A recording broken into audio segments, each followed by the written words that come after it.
Muy buen día, mil bendiciones. Hoy, 13 de septiembre, año 2020, habla el pastor Clifton Odier García y vamos a estar culminando la temática de educación en tiempo de cuarentena. Hace 2 semanas vimos todo lo relacionado a la educación informal. La semana pasada estuvimos viendo lo relacionado a lo no formal y hoy estaremos concluyendo con la educación formal que tiene su nivel de importancia y trascendencia.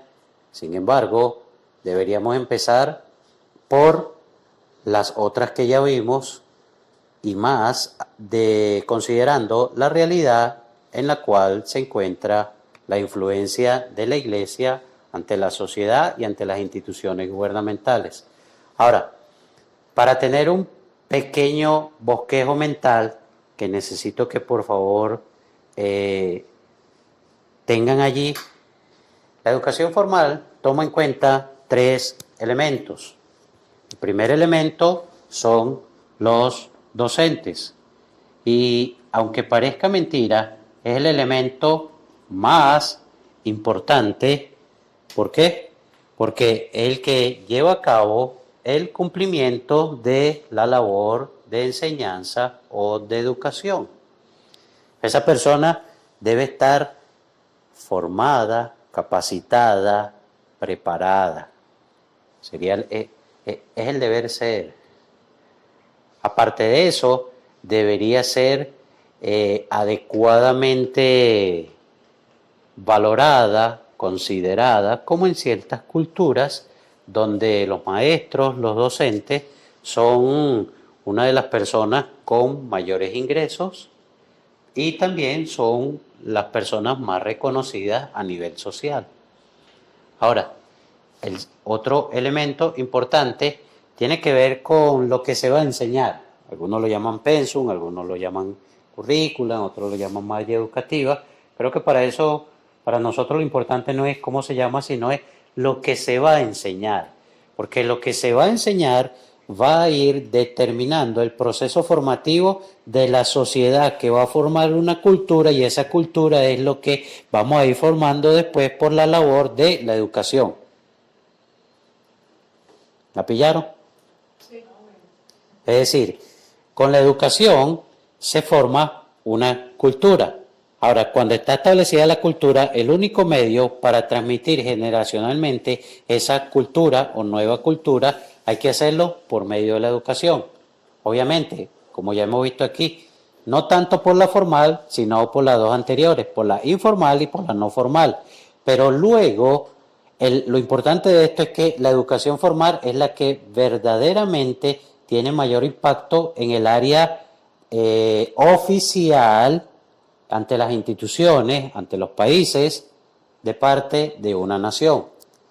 Ahora, el tercer elemento es la infraestructura. Infraestructura también importante, sin embargo, hay países donde se invierte muchísimo en la infraestructura y la infraestructura no es solo el espacio físico, sino todo lo que se requiere para enseñar, todos los materiales, todo lo que serían mesas, pupitres, videobines. Anteriormente, en la época de los que eran más viejitos, utilizaban pizarrones, tizas y ese tipo de cosas. Ya hoy día se utilizan otros medios.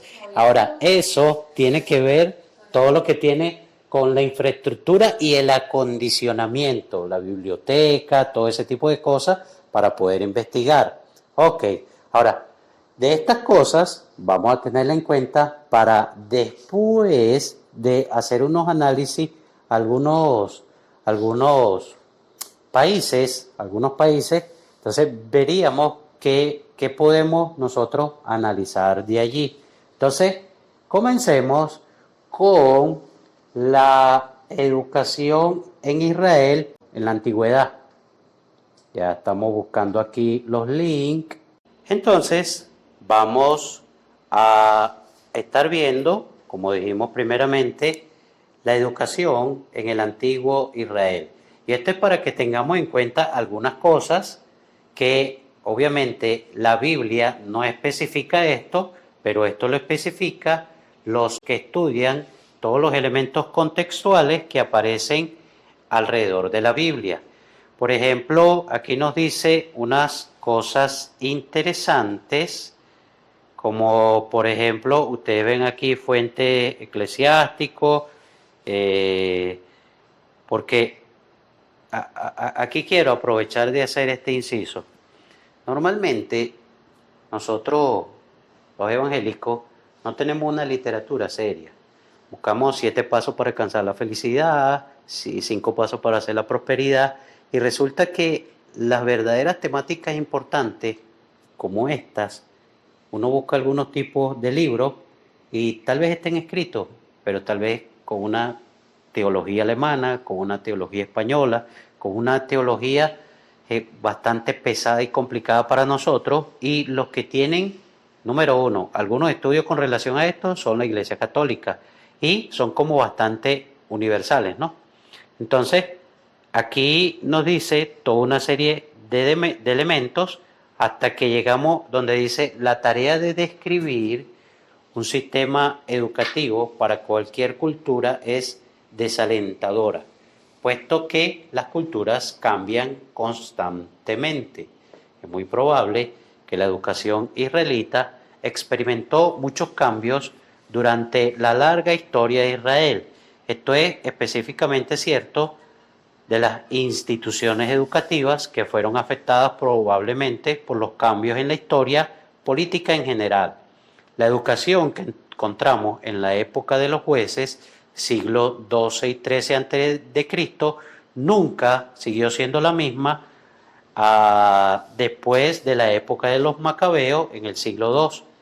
Allí se vio confrontada por la educación helenística, es decir, hubo un choque de culturas, es decir, la educación de un país y el tipo de educación que tenía ese país choca con la educación helenística y se crea allí como ciertos cambios que obviamente y necesariamente se tuvieron que dar. Por otra parte, la educación no fue tampoco la misma en los distintos niveles de la sociedad. Las culturas también absorben influencias de otras culturas. El sistema religioso israelita incluía detallados rituales, símbolos y sistemas que existieron intencionalmente para preservar la tradición y mantenerla pura e incontaminada de fuerzas exteriores. Ahora, cuando se encuentran con otras civilizaciones, eso se ve totalmente afectado. Ahora, vamos a ver un ejemplo en lo que tiene que ver con la época antes del exilio. Al principio de la historia hebrea, antes del exilio, es decir, entre el 586 y 587 antes de Cristo, los profesores principales pendientes para ver cómo era el asunto eran la tribu y la familia.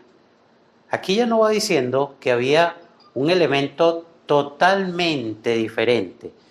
De hecho, ellos tenían la educación familiar, pero las familias estaban organizadas por tribu. Obviamente, cada familia iba a seguir los lineamientos de los procesos formativos que decía la tribu. Ahora, esa era una cultura patriarcal totalmente diferente a la que nosotros estamos manejando hoy día, en donde los padres, la educación se concentraba en los niños.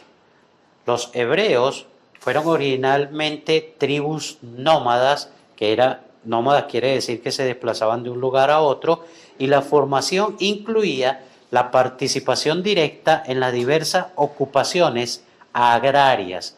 Es decir, desde la casa ya el niño no estaba jugando de ese, mamando gallo, pendiente allí en los videojuegos, sino que era parte del proceso de siembra, cosecha y recolección en todo lo que tiene que ver con la alimentación para ellos o con la alimentación para que se iba a negociar. Es decir, no tenía que entrar en una escuela agraria para conocer de semilla, para conocer de en qué tiempo se siembra la semilla. Es decir, ya desde el hogar había una formación para el trabajo y eso no sucede. Hoy día lo que hacemos es darle al muchacho todo lo que él se le ocurre. Ya no le damos lo que necesita, no. A él le damos lo que él piensa, le damos todo lo que nosotros creemos que le vamos a dar felicidad, tal vez para menguar que le caemos a palo. Ah, bueno, entonces mira, o tal vez como le negamos tiempo, entonces le damos cosas materiales, ya va. El muchacho, desde su casa, el valor del trabajo no lo aprende ni en la universidad, ni en el liceo, ni nada. Es decir, el proyecto de vida no debe esperar el muchacho a verlo en los sistemas educativos, sino desde la casa. Ahora, aquí hay otras cosas interesantes.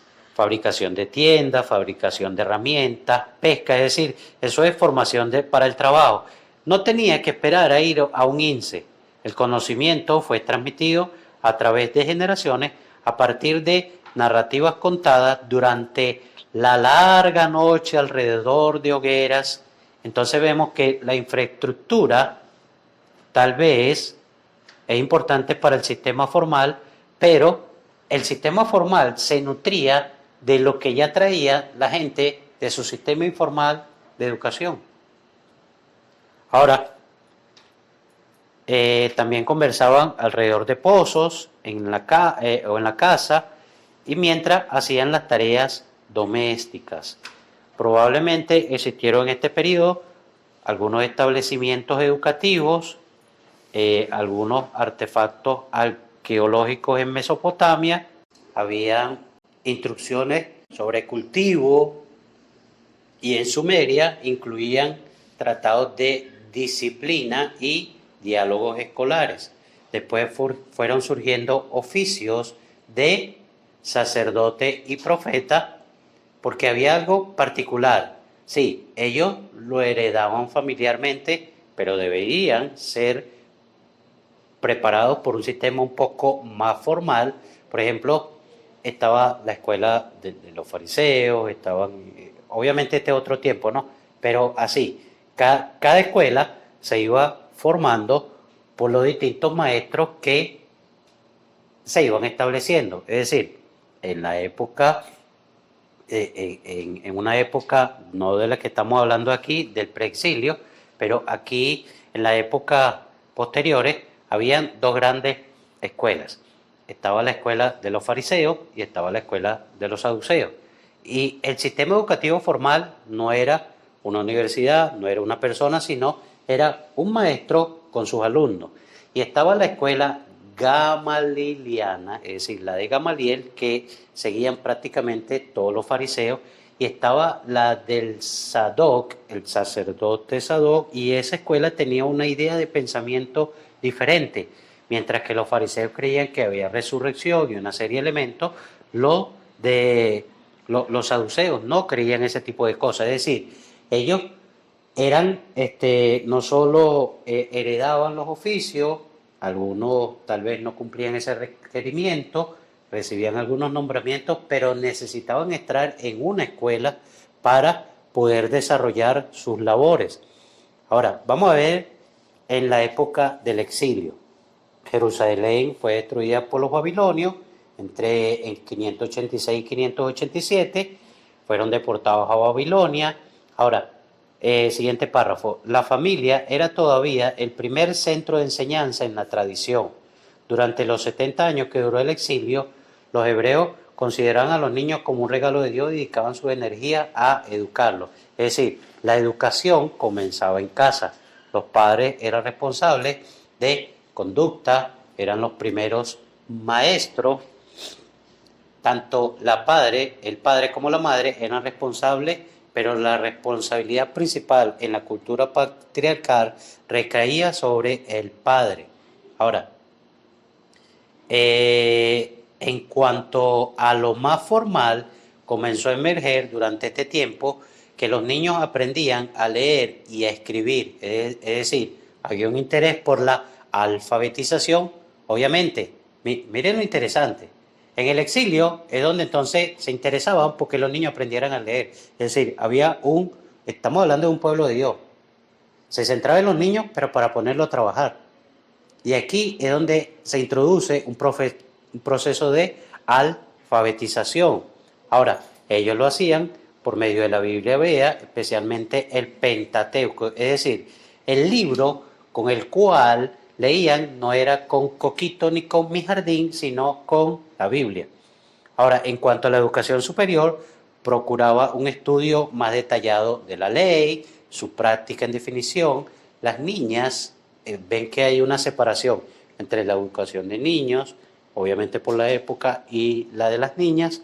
Y las niñas recibían instrucción para tareas del hogar, tales como hilar, tejer, preparar alimentos y el cuidado de los niños. Ahora, los centros de enseñanza para la comunidad surgieron y se convirtieron años después en la institución conocida como la sinagoga. Es decir, la sinagoga era el lugar donde ellos iban a aprender. Ahora, después del exilio, había que salvaguardar la nación a través de la educación religiosa. Fue una posición que adquirió ese pueblo. Fue muy elaborado, un sistema educativo muy elaborado. Los sacerdotes conservaron un papel prevalente. Ahora, que consistía ese papel de sacerdotes y profetas como maestros a llevar a cabo todo el proceso formativo. Comienza a decaer los escribas, que son otro tipo de personas que están allí, también toman su accionar. Ahora mira lo que dice aquí. El maestro era tenido en gran estima en algunos casos. El respeto por el profesor superaba probablemente el respeto hacia los padres. Había algunos requisitos. El profesor, aquí la palabra ya está ya está ya traducida, pero aquí era el Raboni, el maestro, incluso de primaria, debía ser varón y casado, no debía ser un ocioso, sino ecuánime para no darle un cocorronazo a los muchachos y con altos estándares morales. Con altos estándares morales. El carácter moral del maestro era considerado más importante que su nivel académico. El maestro debía enseñar sin recibir pago a cambio. El ideal era que un maestro debía tener un oficio que satisfaciera sus necesidades materiales y así poder enseñar gratis. Los rabinos pensaban que había cierto peligro si simplemente se dedicaban solo a lo académico. ¿A cuántos de los que están aquí les gustaría ser maestro así, enseñar gratis? ¿Están viendo que el único gafo soy yo? Porque todo esto vale un poco de estudio, esto vale un poco de trasnocho. Y de hecho, lo hago no solo en el sistema educativo eclesiástico, sino que lo hago en el sistema educativo hacia afuera. Y más si son instituciones públicas. Ahora, si son empresas privadas, obviamente ya el trato es diferente. Ahora, los métodos de enseñanza eran uniformes, basados en la lectura y el aprendizaje oral y llevado a cabo a través de la repetición. Un erudito debía poseer y entrenar su memoria retentiva, ya que la educación judía se basaba en la repetición paciente y diligente, la memorización. Ahí habla de un rabino. Miren la escuela primaria. Todos los niños judíos aprendían a leer. ¿Desde cuándo? Desde por el exilio. Vieron que ellos no preparaban a los muchachos sino para trabajar. Por eso es que en cierta manera, cuando en la época de Jesús, ya los muchachitos eran muy parecidos a los de nosotros hoy día, que andan por ahí, el poco de gallo, el poco de perro. Entonces también los muchachitos andan en la calle jugando metra, volando papagayos. Están viendo que los valores culturales fueron cambiando. Ahora, obviamente aquí no vamos a profundizar eso, pero cuando Dios establece en el principio, en el Génesis, lo que había era que trabajar. y el valor de trabajo fue lo más importante. Obviamente se da todo un desarrollo evolutivo y cultural y había que entrar en procesos formativos, pero hoy día ya no solo el muchacho no está en el área laboral, incluso hoy día la legislación dicen que eso es explotación, y ponerlo a trabajar es explotación, pero no solo eso, sino que entonces la legislación también ha llevado a que ellos reclamen su derecho al recreo y al ocio. Yo tengo derecho a recrearme, yo tengo derecho al juego. En el principio no era así. Obviamente una cultura y una época diferente, y ahorita tal vez no tenemos el tiempo para explicar esto, pero en el discipulado familiar sí explicamos esto. Nosotros, mire, nosotros, por ejemplo, debemos enseñarle a los niños que el valor del trabajo es importante. Ahora, el trabajo no en la calle, el trabajo en la casa. Entonces, nosotros no podemos darle, eso era antes que le daban una moneda de 5 bolos, de 10 bolos. Hoy día, no sé, un muchacho no se mueve mandado, no sé, como por 500, no se mueve.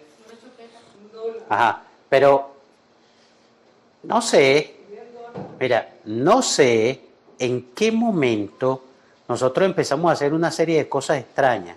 Empezamos a dar dinero a los niños porque arreglen su cama. Eso, eso no es de Dios, eso no es bíblico. Ahora, eso no va. Eso no va. Porque es que esa es su responsabilidad primaria. Ahora, tú sabes qué hombre va a transformar una nación, el que cuando se levanta arregla su cama.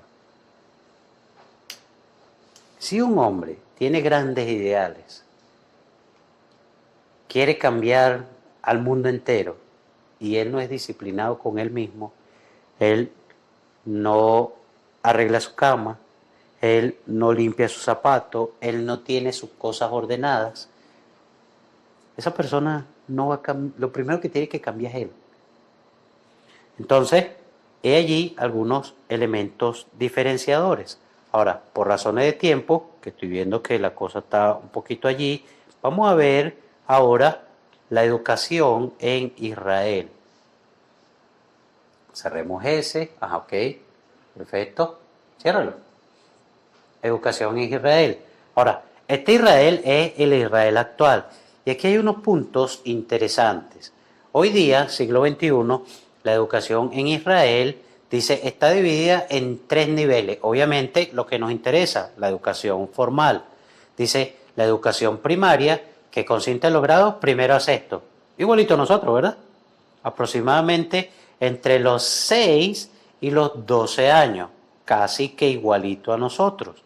La educación secundaria, que comprende los grados 7 al 9, para las edades entre 12 y 15, eso es el título que nos dan en tercer año, eso es igualito, es decir, por allí vamos bien. Y la educación preparatoria en los grados 10 al 12, allá hay un año más, con alumnos entre 15 y 18 años de edad. La educación obligatoria comienza en el jardín de niños y finaliza en el 11º grado o educación preparatoria. El ciclo escolar comienza cada 1 de septiembre y finaliza el 30 de junio. Igualito que el de aquí, ¿verdad? Es decir, el sistema educativo venezolano en estos elementos no es nada diferente a una muy buena educación que hay en Israel. Es decir, en estos elementos no hay diferencia. Vamos a ver un poco la parte histórica. La sociedad israelí, en donde tal vez está la diferencia, en lo que nosotros pensamos y creemos y cómo manejamos el sistema educativo y la filosofía de cómo vemos las cosas. Vamos a ver un poco con la historia. La sociedad israelí ve en la educación una forma de ganar mayor movilidad y estatus socioeconómico. Desde tiempos de la Edad Media, el antisemitismo prohibía a los judíos poseer tierra y trabajarla. lo cual limitaba sus opciones laborales. Esto a ellos lo forzó a los judíos a optar por carreras educativas en áreas como comercio, ciencia, medicina, derecho. Es decir,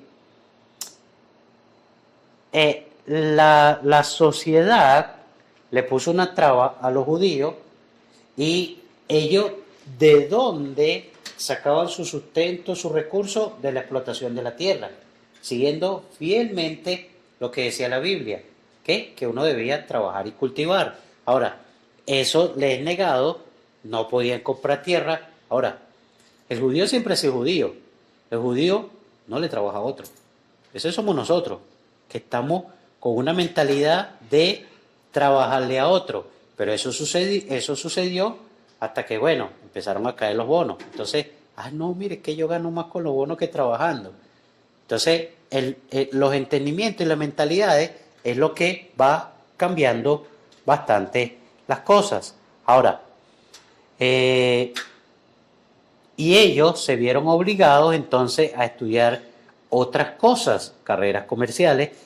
Y mira, ellos que eran comerciantes, entonces ahora lo hacían a nivel universitario, se volvían lo que son. Ya dejaron de ser comerciantes y ahora son empresarios. Esos pequeños constructores que hacían pequeñas construcciones, cuando hablaba ahí de carpas, entonces son los Cohen de hoy día, que ya no arman carpas, sino que construyen el Sambil. ¿Por qué? Porque se volvieron unos monstruos, porque ahora no lo tienen solo por toda la tradición oral, sino porque ahora son profesionales en el área. Ahora, ellos no son mediocres, ellos no hacen las cosas por hacerlas. Es decir, ellos no estudian para pasar la materia, ni para pasar el examen. Ellos lo hacen porque para ellos la educación es un medio de escalar las posiciones económicas. Ahora, vemos que mantiene un alto nivel educativo, donde un 46% tiene un grado escolar de secundaria o superior. Los jóvenes judíos tienen un promedio de 11,6 años de tiempo de estudio académico y religioso. Para los estudiantes cristianos, árabes, drusos, los estudios bíblicos son reemplazados por los relacionados a su identidad, y esto es importante. Dentro de su educación formal está el componente educativo, pero unido a la fe. Aquí dice religioso, pero más a la fe. Y esto es importante porque allá se permiten los colegios árabes, los colegios cristianos, y eso no está mal. Y es algo que nosotros no entendemos.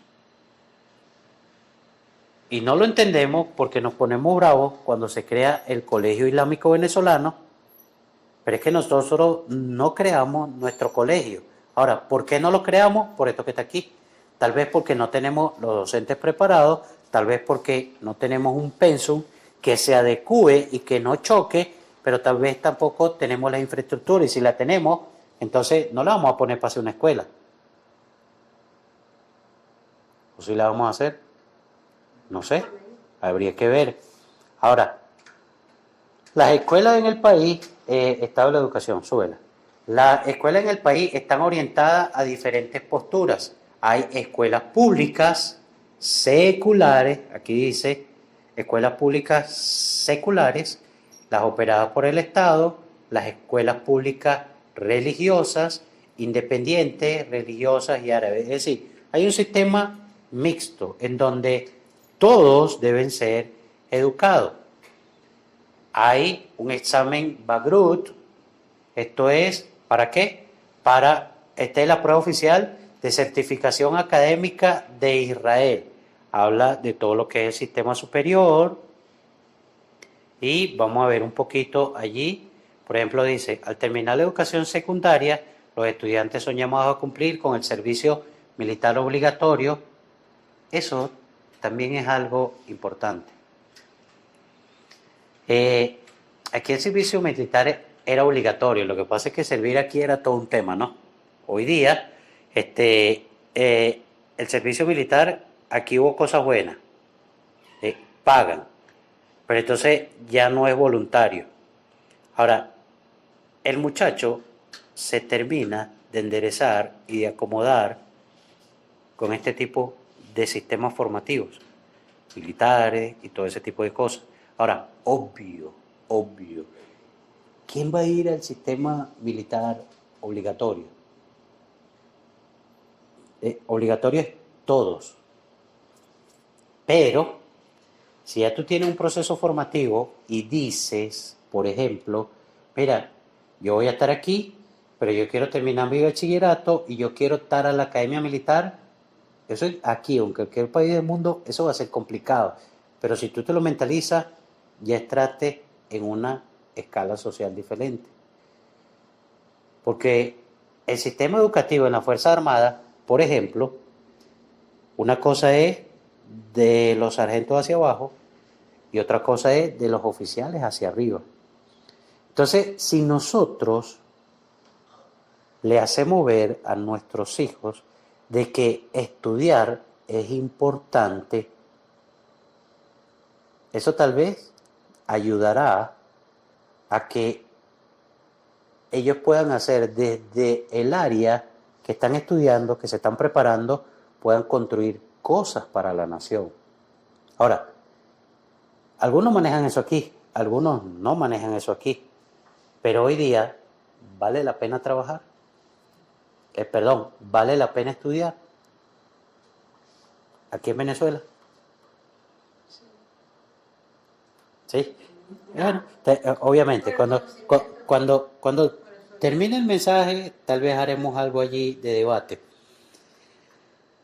Las estadísticas nos dicen que los muchachos no están orientados al trabajo. Ellos se ponen a vender chupete y ganan billetes de una vez. Ahora, ese es todo un tema y todo un desafío para nosotros como iglesia para poder entender el sistema formal y de nosotros crear propuestas. Ahora, lo de la chupeta obviamente fue todo antes del Zoom, todo antes de la cuarentena. Ahora, hoy día, un muchachito que maneje las redes, ¿cuánto no se estaría ganando por enseñar a un viejo que necesita obligatoriamente aprender a meterse en Zoom? Hay quienes pueden ver esto como una oportunidad, obvio, sin llegar a lo de estar como la gasolina, ¿no? Que entonces lo agarramos por un negocio y le queremos sacar el 50.000%. No, obviamente es una cuestión moral, es una cuestión más moral que cualquier otra cosa. Ahora, para ir finalizando, en cuanto a esta parte, vamos a contrastarlo con algo interesante. Vamos a contrastarlo con la educación en Finlandia. Ve buscándola allí, por favor. Se me cerró aquí. Entonces vamos a verlo aquí. El sistema educativo finlandés es considerado como el mejor sistema occidental, no lejano oriente, ni oriente, sino de los países occidentales, el más avanzado. Ahora, hay dos grandes tipos de formaciones. A partir de los 3 años está la formación teórica, que se da en las escuelas secundarias y superiores y en la universidad, y la formación profesional que se imparte en las escuelas profesionales. Dale aquí. Aquí cuando yo digo dale para abajo, es el cursor. El sistema educativo finlandés es un sistema igualitario. La escolaridad es obligatoria desde los 7 años. Viste que comienzan un año posterior. Y es interesante. A los 7 años se cumple el proceso de los 6 años, que los que han estudiado educación dice que todo el sistema de formación del cerebro y de todas las cuestiones deberían aprenderse en casa. Ahora, esa primera etapa esto es psicología del desarrollo humano. Entonces, el sistema educativo ya comienza a los 7 y hasta los 16. Es gratuita también, es a tiempo completo para los estudiantes y esta gratuidad incluye la asistencia estos son beneficios, así cualquiera va, asistencia sanitaria, comedor, es decir, no está pendiente nada más del cerebro del muchacho para meterle conocimiento, sino que tiene todo un sistema de comedores, debe incluir alrededor de 1/3 de las necesidades nutricional, es decir, no es cualquier comida, sino una comida adecuada. En la secundaria, de 7, ok, ya lo vimos. A quienes viven lejos de la escuela, a más de 5 kilómetros, pueden pedir el reembolso de coste, es decir, si gasta el transporte, bueno, ok, entonces nosotros págalo y te lo reponemos. A partir de la cuenta internacional PISA sobre los sistemas educativos de Finlandia, bájale por favor, ok, determinó algunas cositas interesantes, que los alumnos aparecían en mejor ranking en cuanto a competencias lingüísticas, científicas, y estaban en la segunda posición en cuanto a resolución de problemas, es decir, la parte de matemáticas, y en los estudios superiores se estudia en el Foro Económico Mundial, situó a Finlandia en el primer ranking. No me lo mueva, porque yo que estoy medio viejito tampoco me ha ayudado mucho. Ok, tenían mayor matrícula per cápita por las personas, se buscó hacer una reforma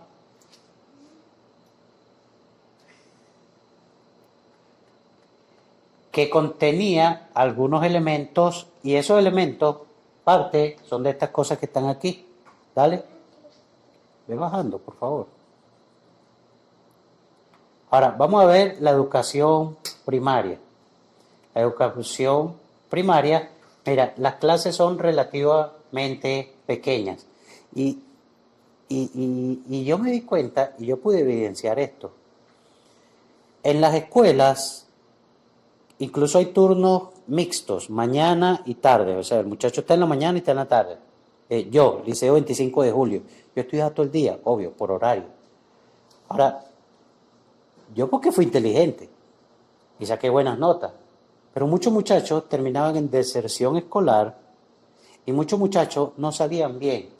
Ahora, cuando yo empiezo a dar clase en el sistema privado, esto es interesante.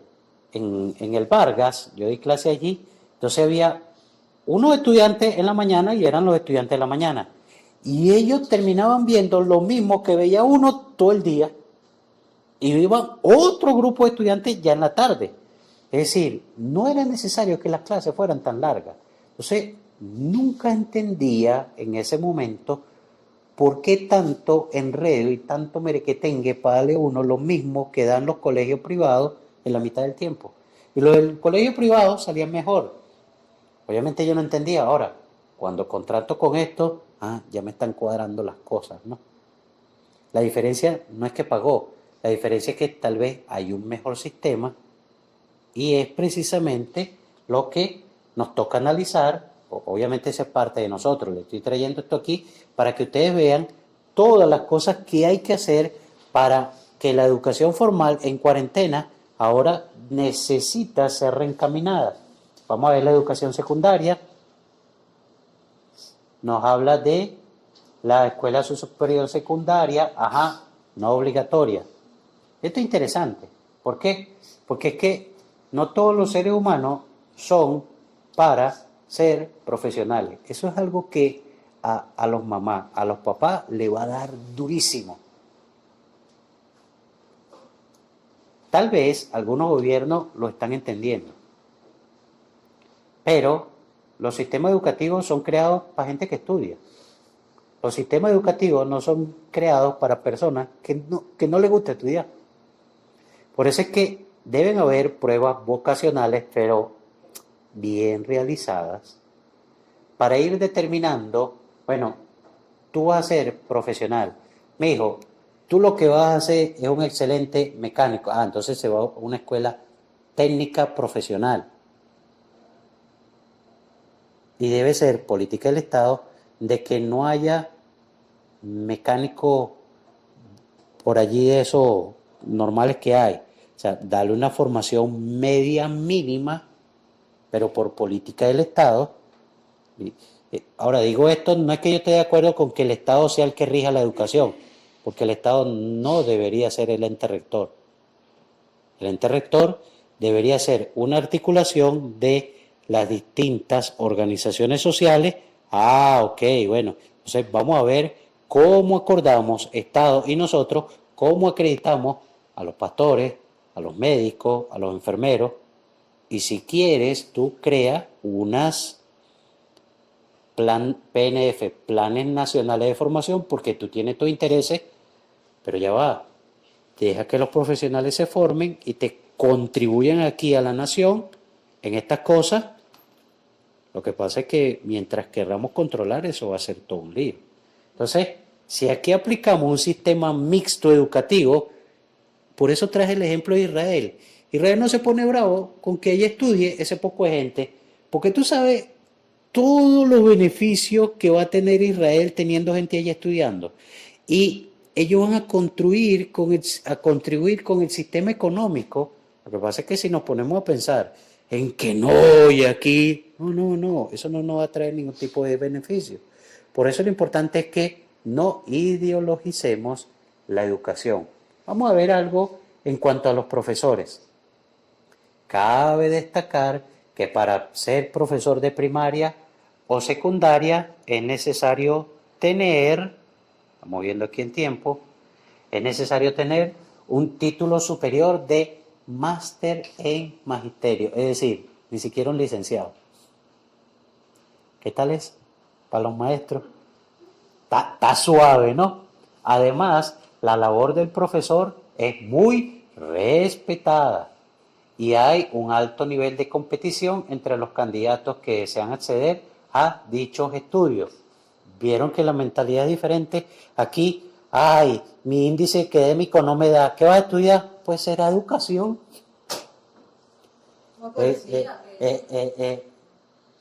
Bueno, lo de los policías antes no se estudiaba y con sexto grado será policía. Eso entró fue ahorita. Pero es que ahorita, con los cuerpos especiales y su sistema educativo y formativo, ya entran tal vez hasta sin ser bachilleres, porque hay otros elementos. Entonces, por eso digo, la educación puede ser toda una bendición, pero es que hay que manejarla correcta y adecuadamente. Porque tú puedes formar una escuela de malandro, tú puedes formar una escuela de delincuentes, y ellos van a salir muy bien formados, pero va precisamente a atentar contra la moral colectiva y toda una serie de elementos. Tú puedes formar una escuela, no sé, qué sé yo, de gente que va a desmantelar carros. Tú puedes formarla y son los mejores y son especialistas en esa área, pero eso precisamente no beneficia, no atenta ni suma al país. Vamos a ver en cuanto a los espacios de aprendizaje, por favor. En los últimos años, tras cambios en los planes educativos, los colegios han adaptado el estilo de su infraestructura para algo más arquitectónico, con el fin que los estudiantes se sientan felices, apostando por más escuelas inteligentes y áreas de confort. Mientras ellos desde hace años ya se fueron adaptando a las nuevas reformas, aquí tuvimos que entrar en la educación en línea por la cuarentena. ¿Quién enseñaba aquí vía online? Naiden. Obviamente, nosotros, si usted lee, ahora vamos a aterrizar aquí en la comunidad de discípulos Luz para las Naciones, si usted lee el instructivo que dice guía del discipulador en la comunidad de discípulos Luz para las Naciones, en la guía del maestro del discípulo en la comunidad de discípulos Luz para las Naciones y en la guía de maestro misionero, y lee todo lo que es el sistema nuclear, nosotros ya desde hace 5 años, el Señor me dijo a mí, necesita utilizar las redes sociales, necesita utilizar toda una serie de cosas. Nadie le paró, los que hicieron la formación, nadie. De hecho, yo tampoco sabía para qué, yo no creía en eso. Lo que pasa es que la diferencia es que yo soy oyente, lo pongo ahí y le digo, sí señor, eso no es problema mío, ¿para qué tú quieres que eso aparezca ahí? Ah, viste que él sí sabía. Él sí sabía, yo no sabía. Y ustedes ni siquiera tenían que saber, ustedes lo que tenían que hacer era obedecer. Sí, porque es que el cristiano lo que tiene que hacer es obedecerle a Dios. Si eso lo dio Dios, lo hubiésemos hecho, mira, nosotros tuviésemos el canal, no tuviéramos con esta literal, con esta pasadera de trabajo, y no hemos podido montar ni siquiera el primer video. Entonces, A diferencia de entrar en un sistema y nosotros tener control. Entonces, ¿cómo entró toda Venezuela en la educación online? A los trancazos, por decreto, literalmente no fue por decreto presidencial, pero por resoluciones del Ministerio de Educación. Todo el mundo, uno, quédate en casa, ok, decreto presidencial. Número dos, cada caso una escuela. Sí, ok, ese es el diseño de Dios, está bien, pero ajá, estamos preparados. Y ya hay cosas que ya yo he dicho aquí. Yo creo que el fallecido presidente Chávez tal vez fue un instrumento de Dios con ese poco de canaima que dio. Pero ¿qué le faltó dar? Otras cosas. Tal vez, el programa para los internet. Pero esas canaimas, si eran educativas, yo no estoy muy seguro de que eran educativas. Eran muy pocos los profesores que se dedicaban a que cumplieran, porque eso tenía hasta una programación, primero, segundo, tercero, cuarto, quinto y sexto. Y, y eso es precisamente todo el tequemeque, porque el docente debe estar preparado para dar el pensum. Entonces, mis estimadísimos participantes, con todas estas cositas que vimos de educación en el antiguo Israel, educación en el Israel actual, no les quise traer el sistema educativo en Inglaterra, porque es complicado, porque tiene unos subsistemas educativos en Irlanda y entonces en Escocia aplican otras cosas, y es bien interesante porque respeta la realidad cultural de cada quien, y eso está bueno, y era como un poco complicado para nosotros entenderlo, y más porque nosotros no entendemos las monarquías ni los sistemas. Nosotros lo que bueno, nosotros nos regimos por los sistemas republicanos, no por los sistemas monárquicos. Pero aquí, ¿cuáles serían los aportes en estos 5 minuticos que nos quedan? Ok, nuestros aportes como iglesia es, en tal caso, número uno, ¿dónde está el gremio de docentes cristianos que van a agruparse para ser una fuerza como docentes cristianos que puede influenciar en la educación en la nación? Porque la educación formal es la que se lleva en las escuelas, en los liceos, en las universidades, no es en casa, no es en las escuelas de música, no es en los institutos bíblicos de la iglesia, no, ya estamos hablando de influenciar. Ahora, ¿cuál es el gremio de docentes cristianos que está instituido? Yo creo que lo primero que deberíamos hacer es, los pastores, empezar a crear el grupo de docentes cristianos cada uno de nuestras iglesias. Obviamente, aquí en esta iglesia hay grandes ventajas, como el pastor es docente, yo no soy docente, como el pastor y tiene mucha influencia en el área educativa, ¿a mí qué van a seguir? ¿Músicos? No. ¿A mí qué van a seguir? ¿Abogados? No. ¿A mí qué me debería seguir? Muchos docentes. Ahora se va a complementar con otras cosas también, ¿no? Ahora, agruparlos, formarlos, prepararlos para que en sus lugares de trabajo introduzcan, por ejemplo, el sistema no formal o informal, como por ejemplo los discipulados en su lugar de trabajo. Y terminan discipulando no solo niños, terminan discipulando no solo docentes, terminan discipulando no solo familias, sino que terminan discipulando toda una escuela. ¿Qué tal? Ahora, ¿qué otra cosa podríamos hacer? Ok, cuando ya tenemos, por ejemplo, ¿qué es una caja de ahorro? ¿Qué es un instituto de previsión? ¿Qué son esas cosas? Son sistemas que se crean para, oye, los beneficios propios del gremio.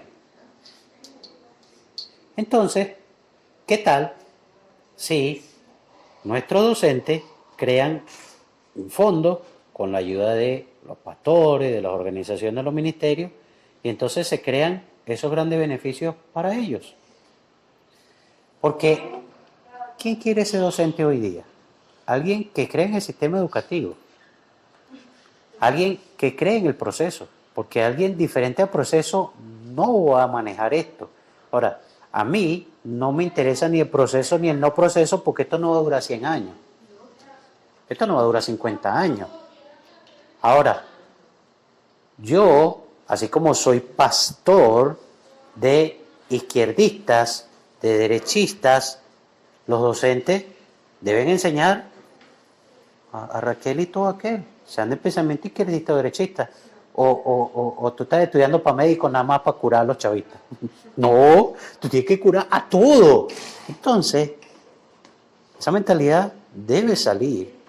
¿Cómo va a salir? En el sistema formal educativo, eso está sumamente marcado. ¿De dónde eres tú? De la bolivariana y tú de la católica. Ya ahí, ya están picados. Ah, no, vale, tú eres un chaburro, tú eres una broma. Eso es lo que se dice. Ah, ¿qué tal? ¿En dónde va a iniciar el cambio? En lo informal, en lo no formal. ¿Por qué? Porque, tú me vas a perdonar, yo conozco gente egresada de la bolivariana, chamo, y no son ningunos neófitos. Ahora, que sí, que hay muchos que no son, bueno, hay que mejorar el sistema. De hecho, eso es para sus planes nacionales de formación. Eso no es para todo. Ahora, aquí hace falta muchas cosas que crear. Entonces, si nuestros docentes están motivados, si están preparados, formados para manejar estas nuevas cosas y nuevos sistemas. Mira, en Venezuela se está educando con una cosa que llaman constructivismo humanista. Y aquí en Venezuela muy pocos manejan otras corrientes de pensamiento de primer mundo. Aquí la gente no maneja la gestal, a profundidad, ¿no? De repente algunos la ven. Pues cuando yo digo esto, sí, yo la vi, ya va, te la mencionaron. Pero tú eres máster en gestal, ¿verdad que no? Una cosa es hacer un cursito, una cosa es hacer un diplomado, pero una cosa es manejar esa área e incluso sacar lo mejor de eso, tal vez para traerlo para que beneficie a la nación. Sí, son dos cosas muy diferentes. Ahora, el pensum de lo que se va a enseñar, creo que, con el debido respeto de mi amigo Héctor, actual gobernador de Miranda, cuando él fue ministro de Educación, él promovió la reforma educativa. Pero esa reforma ya necesita ser reformada y adecuada a la nueva realidad. Esperemos lo que el amigo Aristóbulo, o cuando coloquen a alguien, porque ahorita tal vez va para la asamblea, no sé, entonces se puedan sentar, una vez que los pastores estemos allí, a ver la importancia de lo moral. Pero es que eso debe ser una política del Estado. Estoy supervisando un diplomado en la UPEL. La primera clase tenía que ver con, el primer módulo es potencialidades humanas. Está formando un grupo de personas. Ahora, la primera clase fue bien, fue interesante. Pero ya la segunda clase se enfatizó más en los valores. Sí, pero es que eso lo hace un docente, eso lo hace una institución. Pero es que debería ser parte de todo, tanto de las públicas como las privadas, del Estado. ¿De qué nos sirve formar a un médico que después va a estar dispuesto a, qué sé yo, a que la gente aborte?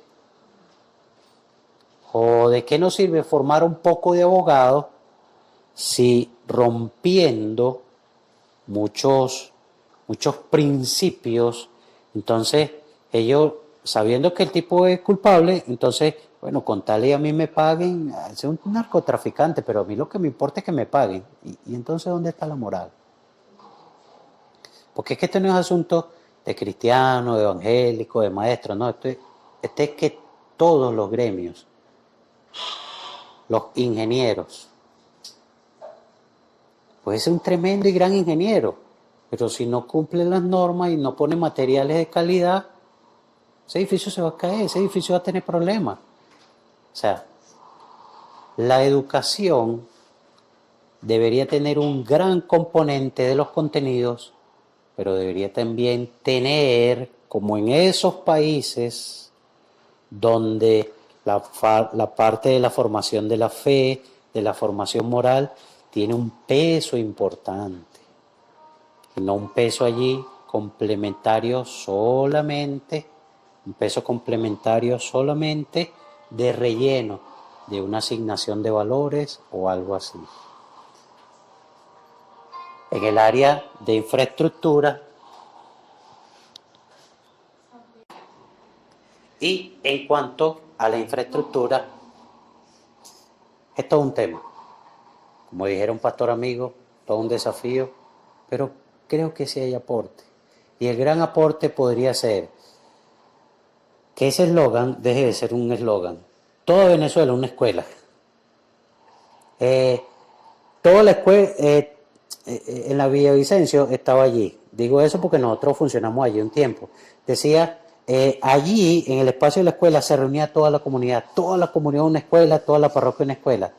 Y es una frase que algunos se la acreditan, por ejemplo, a Prieto Figueroa, pero ya va, es que es un eslogan. Eso es un simple eslogan. Eso tiene que llegar a ser una realidad. No tenemos que estar en un salón de clases para que eso sea una escuela. Eso es casi como un saludo a la bandera. El sol sale en el Esequibo. ¿Cuántos hospitales tenemos nosotros en el Esequibo? Eso es pura palabra, eso no es realidad. ¿Cuántas escuelas nosotros tenemos en el Esequibo? ¿Cuántos puestos militares tenemos nosotros en el Esequibo? Y decimos que eso es soberanía. O sea, soberanía es llevar allá educación, salud, Fuerzas Armadas. Eso es. Obviamente, en el contexto de lo educativo, es hacer eso de que toda Venezuela es una escuela, vamos a hacerlo. Pero desde el punto de vista no para la ideologización, sino para la construcción de un país donde quepan todos. ¿Y qué vamos a poner nosotros? Que bueno, a mí me cuesta andar con los diferentes a mí. Pero si yo tengo que andar con diferentes a mí, bueno, con homosexuales, con babalaos y todo este tipo de cosas, por el bien del país, yo aprenderé y le diré a Dios que me ayude. Y estaremos dispuestos a construir algunos espacios, porque lo importante es la nación. Ahora, pero no para volver un bochinche, ni para estar haciendo negociaciones todas raras y no. Para lo que verdaderamente le dé un beneficio y un aporte a la nación. Con esto hemos terminado, dándole gracias a Dios,